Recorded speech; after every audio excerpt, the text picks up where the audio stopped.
जय श्री राम। आज मैं बताने जा रहा हूँ कि जियो हॉटस्टार में मीन्स बन के आज अभी एंट्री हो चुकी है हमारे कृष्णा भैया की एंट्री। कॉमेडियन कृष्णा भैया का एंट्री का मतलब समझिए गाइस कितना फुल मस्ती गाइस। पूरा देखने में आपको ये जियो हॉटस्टार का आएगा, पूरा मज़ा आएगा। प्लीज़ जाके देखिए जियो हॉटस्टार में पूरा दम मिस बन के अच्छी आ रही है एकदम। हमारे कृष्णा भैया का भी एंट्री हो चुकी है इसमें। प्लीज़ गाइस जाइए देखिए, पूरा एंजॉय कीजिए फिल्म को, बहुत मज़ा आप सबको आएगा। मैं भी देख रहा हूँ, आपको भी बहुत अच्छा लगेगा देखने में। प्लीज़ जाइए एंजॉय कीजिए। पूरा कृष्णा भैया का भी एंट्री हो चुका है गाइस। अब कैसा मीन्स आएगा नहीं आएगा बन के वो आपको पता चलेगा, नहीं मुझे पता चलेगा। बाकी क्या हो रहा नहीं हो रहा मैं आपको दिखाता हूँ, बाकी आप बताइएगा आगे क्या होने वाला है। मैं दिखा रहा हूँ, देखिए। यहीं से शुरू होला, यहीं से खत्म।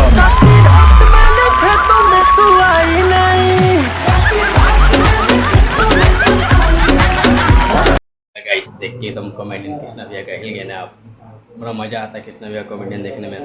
बाकी उनका जो कॉमेडियन का अंदाज है वो अलग अंदाज का है कि सभी को हंसा देते हैं वो। उनका जो बोलने का तरीका, बोलने का वर्ड है, उनका बोलने का वर्ड बहुत अच्छा है गाइस।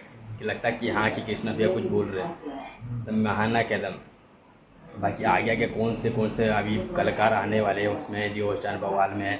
देखिए आप देखते रहिए पूरा, अभी सबको बहुत अच्छा लगेगा कि कौन से बवाल आने वाला नहीं आना, पूरा मज़ा ही आएगा। पूरा देखना ना भूले गाइस, इसको पूरा वॉच कीजिए, टाइम से कीजिए, एकदम देखते रहिए जियो हॉटस्टार बवाल पे। बाकी ऐसे ही देखते देखते तो कुछ आगे आगे बढ़ते रहता है। बाकी आप सब सोच सकते हो क्या होगा क्या नहीं होगा। बाकी बहुत अच्छी लग रही है मेरे को देख के, हंसी मजाक कॉमेडियन बैठे हुए हमारे पहले दुकान नीलमगिरी दिनेश लाल यादव। भाई कृष्णा भैया का एकदम कॉमेडी अलग रहेगा। बाकी और कौन से कलाकार आएंगे नहीं आएंगे वो देखा जाएगा। बाकी गाइस देखना ना भूले, जय हो भोजपुरिया। प्लीज़ गाइस देखना ना भूले, जय हो बिहारी, जय हो भोजपुरिया, जय Shri Ram. Guys next video में बने रहिए, भाई आपको अपडेट ऐसा लाता रहेगा। देखता हूँ गाइस नेक्स्ट वीडियो में बने रहे भाई का।